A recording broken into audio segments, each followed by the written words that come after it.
Buenos días.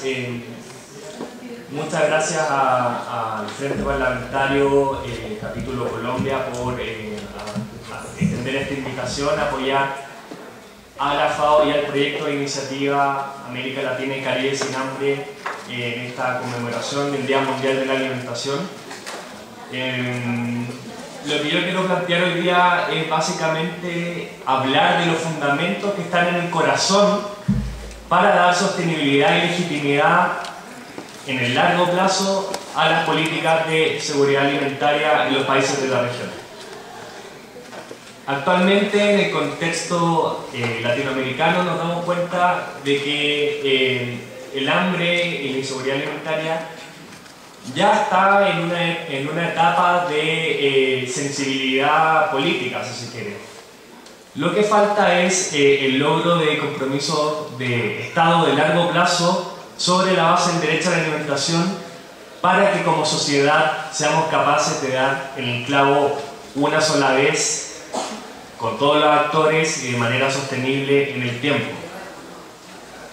La región, al hablar de seguridad alimentaria, ya trasciende quizás la óptica de que la inseguridad alimentaria solo se entiende como un desbalance entre la oferta y demanda de alimentos en el mercado. Ya también ha tomado cuenta de que la inseguridad alimentaria está muy vinculada con las inequidades sociales y la pobreza, pero lo que falta es la consolidación del derecho a la alimentación como estrategia fundamental para consolidar estos esfuerzos de Estado. Muchos países de la región a veces luchan a nivel interno para lograr consenso sobre políticas sistémicas de seguridad alimentaria que luego son revisadas 6 meses después, un año después, o que se generan marcos institucionales y normativos que no tienen una aplicación concreta en la realidad. La idea detrás de todo esto es que sobre la base de lo que es el derecho a la alimentación se logre dar en el clavo de una sola buena vez para erradicar el hambre de la región en todos los países antes del 2025, que es el plazo de una generación y un plazo que se han fijado todos los países en el marco de la iniciativa. Solamente me gustaría darles un breve marco conceptual sobre lo que es el derecho a la alimentación, contextualizar esto dentro de un esfuerzo regional de todos los países y luego quizás delinear algunos desafíos institucionales y para las políticas para lograr esto. Bueno, como todos saben, el derecho a la alimentación proviene de la Declaración Universal de Derechos Humanos. En su artículo 12 señala que los derechos acá proclamados son para todos los seres humanos. En el artículo 25, que toda persona tiene derecho a un nivel de vida adecuado y que se le asegure a él, así como a su familia, la salud y el bienestar, en especial el derecho a la alimentación. En general, esta declaración es adoptada por todo el mundo y también tenemos el otro instrumento formal que es el Pacto Internacional de Derechos Económicos, Sociales y Culturales, en donde también se señala en su artículo 11, parágrafos 1 y 2, la fuente, si se quiere, jurídica de lo que es el derecho a la alimentación.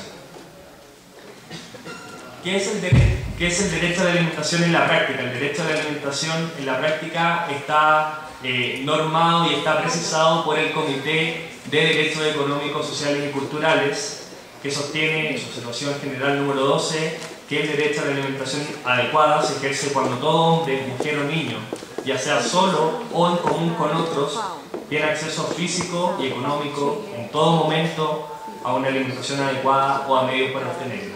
Acá se releva la alimentación como un hecho social.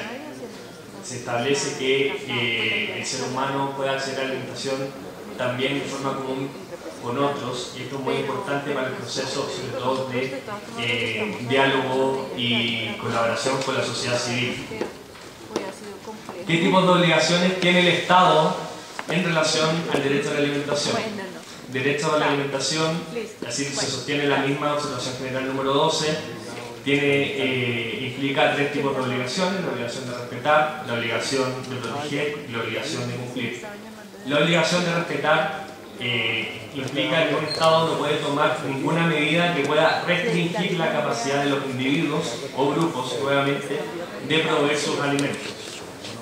La obligación de proteger implica que el Estado debe actuar para prevenir que otras partes, individuos, grupos, empresas y otras entidades interfieran o violen el derecho a la alimentación de las personas. La obligación de cumplir, por otra parte, es, por un lado, que el Estado debe crear las condiciones necesarias para satisfacer el derecho a la alimentación en el largo plazo y en los casos en que sea necesario para las personas o grupos que no sean capaces de proveer sus alimentos por sí mismos, tienen una obligación inmediata de suministrar. El derecho a la alimentación adecuada tiene 4 ejes fundamentales que pueden ser la disponibilidad, la aceptabilidad, el acceso físico y económico y la sostenibilidad de todo el esfuerzo. Es así como las 3 obligaciones del Estado de proteger, de respetar y de cumplir se cruzan con estas 4 dimensiones desde una perspectiva integral. Entonces, cuando nosotros hablamos de gobernanza al interior de cada país, cuando se habla por ejemplo, de gobernanza de tierra, de acceso a recursos naturales, de cosas que pasan a nivel local y en el ámbito productivo, se tiene que analizar qué pasa con las responsabilidades del Estado de respetar, proteger y cumplir en ese sentido. Ahora, y esto es fundamental para generar un acuerdo cognitivo, si se quiere, con todos los participantes de un diálogo social que esperemos se dé de manera sostenida en este país y en el resto de los países de la región. El derecho a la alimentación no debe interpretarse de forma restrictiva como un conjunto de calorías y proteínas y otros elementos nutricionales concretos. El derecho a la alimentación es un hecho social, debe haber pertinencia cultural, debe estar en función de las preferencias de los individuos, debe estar en función de la inocuidad, obviamente, y de la sanidad de la sanidad de los alimentos. Se debe entender que en el marco del Pacto Internacional de Derechos Económicos, Sociales y Culturales, el Estado tiene la obligación de avanzar hacia el máximo de recursos disponibles en un esquema de implementación progresiva. Sin embargo, se debe tener bien claro que el Estado también tiene obligaciones inmediatas, y esas obligaciones inmediatas tienen relación con lo que es la atención a aquellas personas que no pueden satisfacer su necesidad alimentaria de forma autónoma y en el corto plazo. Relacionado con esto, y es algo muy típico en la región también, es confundir el derecho a la alimentación con el derecho a ser alimentado. El derecho a la alimentación espera que todos los individuos de forma libre, autónoma y de manera capaz sean capaces de garantizar su propia alimentación. Se debe recordar nuevamente que se busca fortalecer capacidades, quizás en un enfoque de doble vía como el que trabaja FAO, pero también atender las necesidades de aquellos que no pueden, porque también existen obligaciones mínimas. En el año 2004, los estados pertenecientes a FAO, junto con la sociedad civil y estados que no pertenecen a FAO, elaboraron lo que son las directrices voluntarias para la realización progresiva del derecho a la alimentación. Estas directrices, que no son, a diferencia del Pacto Internacional de Derechos Económicos, Sociales y Culturales y la Declaración Universal de Derechos Humanos, no son legalmente vinculantes, no generan obligaciones, pero sí son directrices que ayudan a los estados a implementar políticas de estado sostenibles y con resultados concretos. Esto es un consenso internacional, se proponen 19 directrices para que las sociedades puedan avanzar en esta lucha.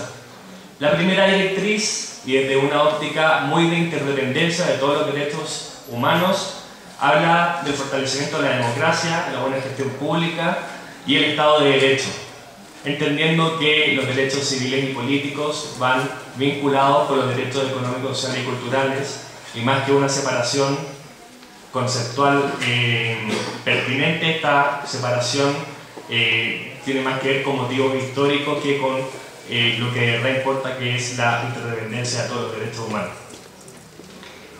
Hace hincapié la directriz número 2 en las políticas de desarrollo económico, con énfasis en el mundo rural, el fortalecimiento de la agricultura familiar, Se habla en la directriz número 3 de que deben existir estrategias nacionales con todos los actores, de que deben haber sistemas de mercado inclusivos, transparentes, justos y equitativos, que deben haber instituciones del Estado dedicadas a implementar la estrategia nacional para el derecho a la alimentación, que se debe involucrar a todas las partes interesadas, a la sociedad civil, al gobierno, al parlamento, que debe haber un marco jurídico institucional adecuado. Quizás acá es donde cobra relevancia lo que es la constitucionalización del derecho a la alimentación y la elaboración de leyes marcos para la seguridad alimentaria.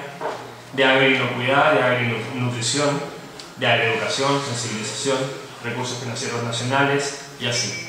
La adopción de las directrices voluntarias también incluye en su directriz número 14 la buena gobernanza del acceso a los recursos de producción. Acá estamos hablando de agua, tierra, de los recursos genéticos de la sociedad, en donde este sistema de gobernanza debe ser adoptado con decisiones participativas y se debe velar por los derechos que tienen todas las personas a acceder a los recursos de su propia nación. Lo que es importante destacar como segunda gran idea, más allá de los aspectos formales de los derechos humanos, son los esfuerzos de los países de la región. Actualmente en el mundo son 33 países los que protegen el derecho a la alimentación de una u otra forma, para todos sus ciudadanos, para grupos en específico, elevando a nivel constitucional el Pacto Internacional de Derechos Económicos, Sociales y Culturales.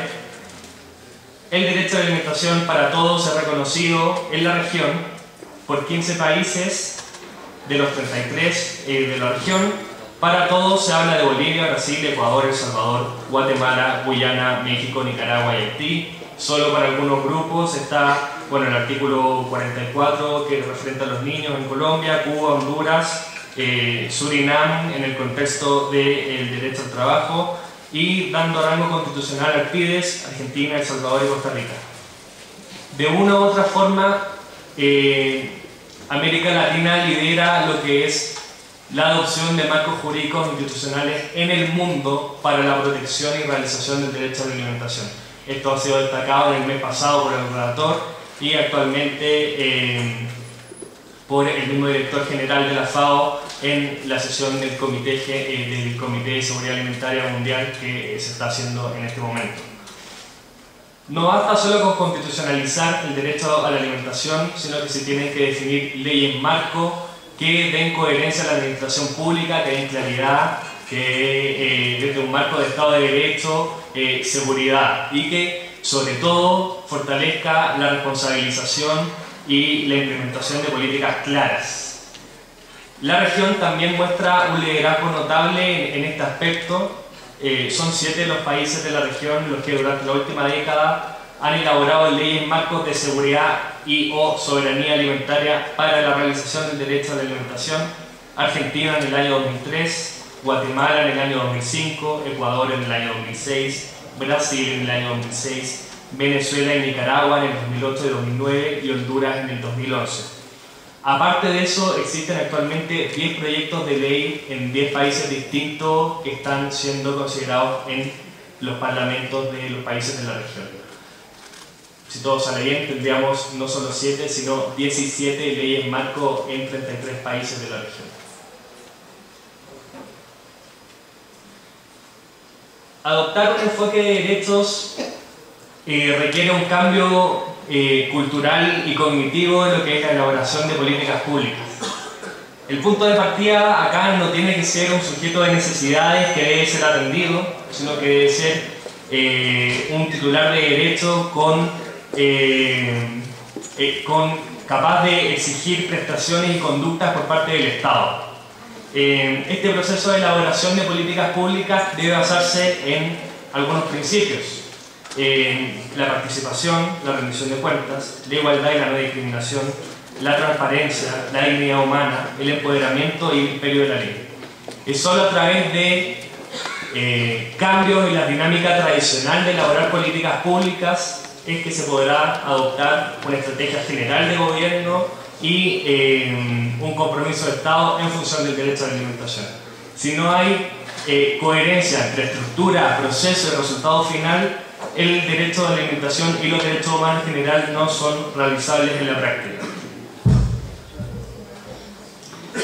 El punto de partida entonces deben ser estos principios: el reconocimiento de derechos, el debate técnico sobre el reconocimiento de necesidades, indicadores concretos, los dejamos para después, pues lo importante acá es un cambio cognitivo que deben atravesar no solo la sociedad civil, que lo tiene bien asumido como titular de derecho, sino que también el Parlamento, los tomadores de decisión del Ejecutivo y en general la comunidad internacional.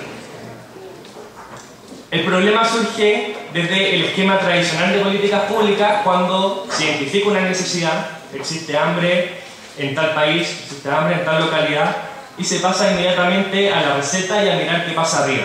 Lo importante es hablar de procesos políticos con participación, donde se genere un marco institucional adecuado y, en el fondo, de una forma muy ligada a lo que es la gobernabilidad democrática. ¿Qué pasa con desafíos estructurales en la región?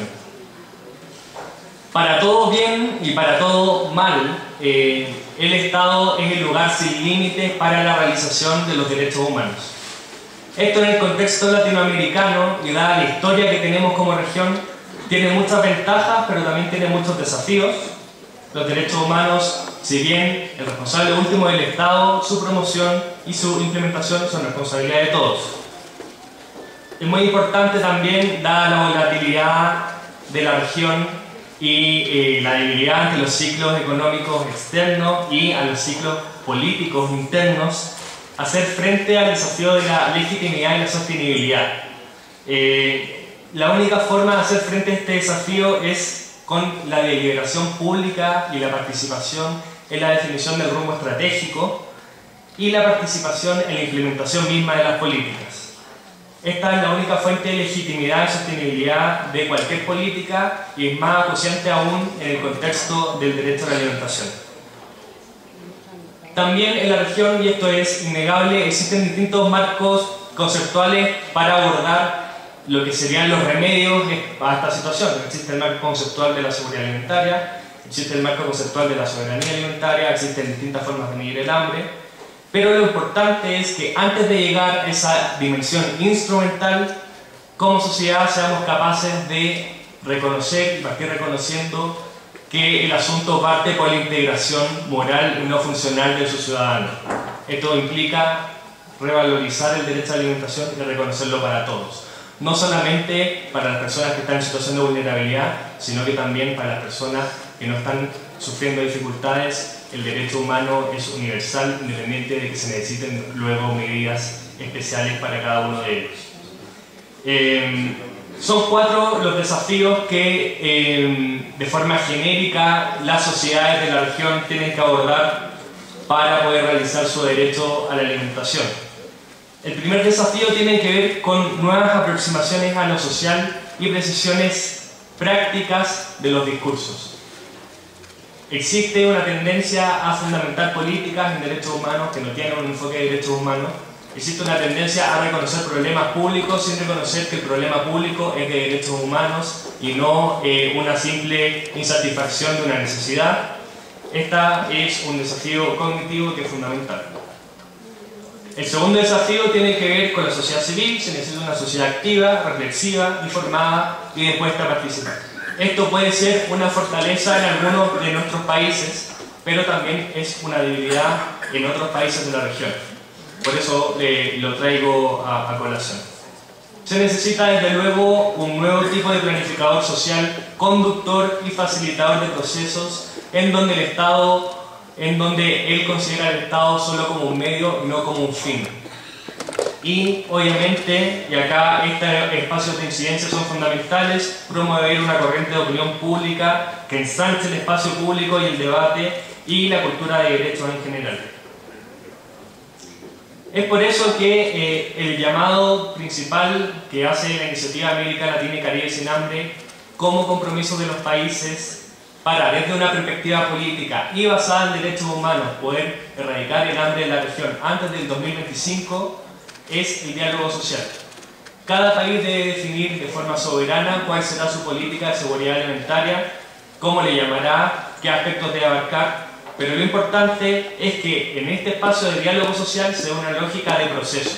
Este proceso puede ser de muy largo aliento, o si hay condiciones culturales y cognitivas más cortos. Solo un dato: recientemente en México se acaba de constitucionalizar el derecho a la alimentación, pero solo después de 20 años de cabildeo de la sociedad civil y los grupos interesados en derechos humanos. ¿Por qué llega ahora? Porque hay un acercamiento entre lo que es la sociedad civil, los parlamentarios y el Ejecutivo de manera conjunta en un proceso de diálogo. Si seguimos abordando estas temáticas, un grupo acá en el evento del día 20, un grupo acá en el evento del día 21 y un grupo acá en el evento del día 23, nunca va a haber un espacio ni un clima político para llegar a consensos sociales, y va a pasar lo que estamos viendo en el resto de la región, que es la revisión sistemática, muy sentida, muy profunda de lo que es la problemática alimentaria, pero nunca llegamos a dar el clavo de una sola buena vez. Por eso el llamado de la Iniciativa América Latina y Caribe Sin Hambre es instalar una lógica de proceso político con 4 ejes fundamentales. Este proceso político debe ser guiado por una participación social, debe ser intersectorial, con todos los actores involucrados, todos. Debe haber un enfoque territorial y debe haber, por supuesto, una movilización política de alto nivel. Si no, no se podrá avanzar. Por último, quisiera comentarles lo que es la Iniciativa América Latina y Caribe Sin Hambre y su relación con FAO y los países de la región. Esta ya es la parte de publicidad, si se quiere. La Iniciativa América Latina y Caribe Sin Hambre es una iniciativa de los propios países de la región, lanzada por el presidente Luis Ignacio Lula da Silva en el 2005, junto con el presidente Berguer de Guatemala, en donde se consolida esta propuesta bajo el fundamento de que, aún alcanzando la primera meta del milenio relacionado con el hambre y la extrema pobreza en la región, aún así, esto es para el 2015, aún así, la región tendría a la mitad de su población en situación de hambre. Esto se reconoce que es inaceptable, se propone el plazo de una generación para lograr este objetivo sobre la base de compromisos políticos. Por eso es que es la Iniciativa América Latina y Caribe Sin Hambre 2025. Esta iniciativa es apoyada por FAO durante las últimas 5 conferencias regionales, en donde se ratifica como prioridad. Recibe el apoyo de los jefes de Estado y Gobierno en la Cumbre Iberoamericana del 2006 y las cumbres de América Latina y el Caribe sobre integración y desarrollo en 2008 y 2010. Su objetivo es contribuir a erradicar el hambre y garantizar la seguridad alimentaria y nutricional de todos los habitantes de todos los países de América Latina, tomando como base lo que es el derecho a la alimentación y reforzando los acuerdos adoptados en la Cumbre Mundial de la Alimentación y los Objetivos de Desarrollo del Milenio.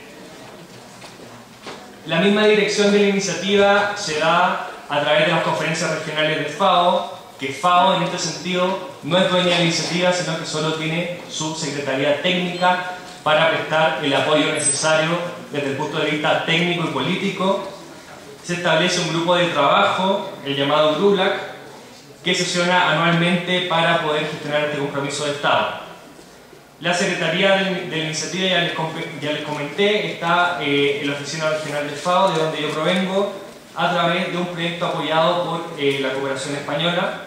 De forma muy especial y de forma muy importante, se designa a la Iniciativa América Latina y Caribe Sin Hambre como punto focal del Comité Mundial de Seguridad Alimentaria, el CFS o CSA en español, cuya propuesta fue refrendada en la plenaria del CFS en octubre del 2010. ¿Qué significa esto? Que entre sesiones la Iniciativa América Latina y Caribe Sin Hambre es el vínculo entre los países, la sociedad civil, los gobiernos, con la máxima instancia de gobernanza mundial de la alimentación, como es el Comité Mundial. En el último grupo de trabajo de la iniciativa en Georgetown, Guyana, en junio de este año, se establece un grupo de seguimiento a los acuerdos que se adoptan de forma democrática en el marco de la iniciativa. Este grupo de trabajo pequeño para la gestión de la iniciativa está compuesto por 5 países, que son los miembros del grupo de trabajo: Honduras, Colombia, Jamaica, Haití y un país del Caribe que será designado luego. También, obviamente, se integra los organismos de integración regional. Van a participar el SICA, el CARICOM y el UNASUR, la sociedad civil y el Frente Parlamentario contra el Hambre. Esto es lo último en materia de compromiso político para el derecho a la alimentación en la región. Hay un reglamento en elaboración para poder dar seguimiento a estos acuerdos, porque este es un compromiso regional e internacional que debe tener ecos a nivel nacional. Eso sería todo: compartir las experiencias, hacer hincapié en la necesidad de generar procesos políticos con participación, pluralidad y multisectorialidad, y establecer que, más allá de reconocer necesidades, debemos partir de la base de reconocer derechos como marco cognitivo, que es la única forma de darle práctica y sentido a todo esto. Muchas gracias.